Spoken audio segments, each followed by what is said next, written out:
Anything worth doing is worth doing half-assed. Otherwise, it doesn't get done. I actually said that to the leader of the Cub Scouts when I was made treasurer of the pack. I said, you know what, I got this. We'll take care of it. And, by the way, my motto is anything worth doing is worth doing half-assed. Otherwise, it doesn't get done. And she, being one of the Big Ten accounting firm kind of people, VPs, just looked at me horrified when I said that. I don't know why I told her that. It didn't have to do with with actually keeping the treasury. I know how to take care of money and take care of a checkbook. That wasn't a problem. But we were talking about something else, and she was just horrified. Before I got home that night, I had a note in my email that told me I was fired from being the treasurer. I was no longer the treasurer of the Cub Scouts. Um, Years later, we joked about that. She and I became friends years and years later, and we talked about that. And what do I mean by anything worth doing is worth doing half-assed? Otherwise, it doesn't get done.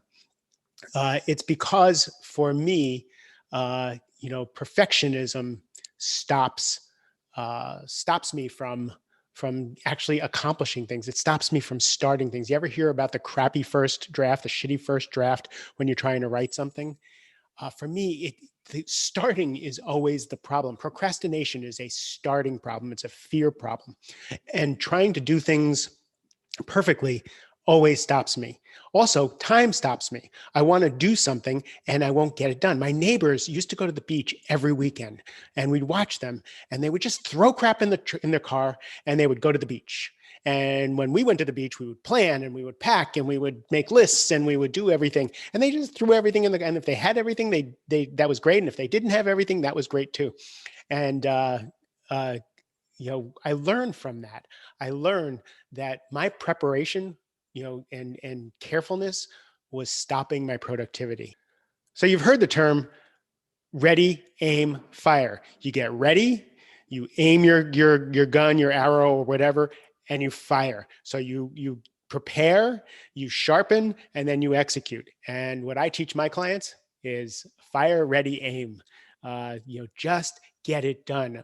If you want to make a video for YouTube or for social media, just pick up the camera, pick up the mic and say something. If you want to write something, just write it. Just do that shitty first draft.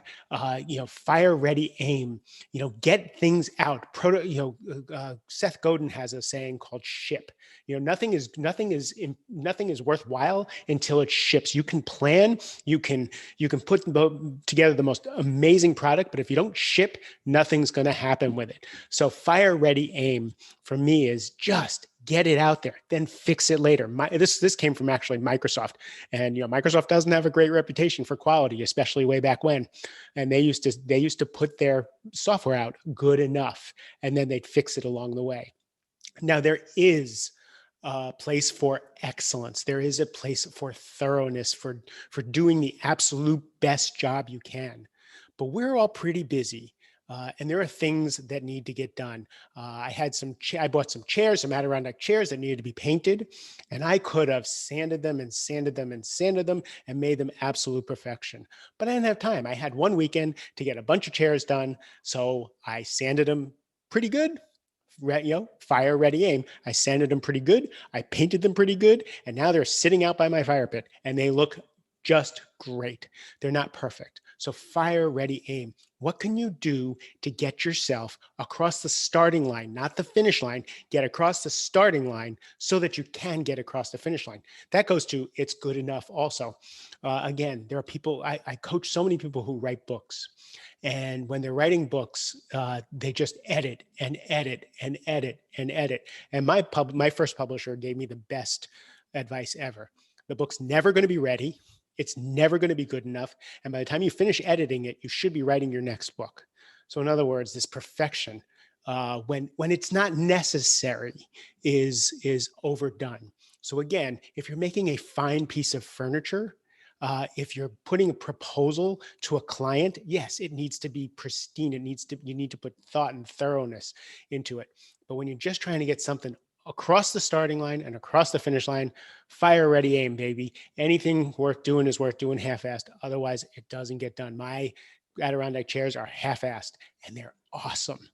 All right. I love you guys. Hope this is helpful. I just want to get you moving. We just want to, there's so much going on that we just want to get through that inertia and just get moving. So fire, ready, aim, not ready, aim, fire. Fire, ready, aim, and anything worth doing is worth doing half-ass. Otherwise, it doesn't get done. My perfectionists in the audience are probably just cringing right now, just like the head of the Cub Scouts.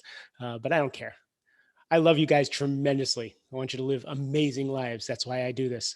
Have a great rest of the day.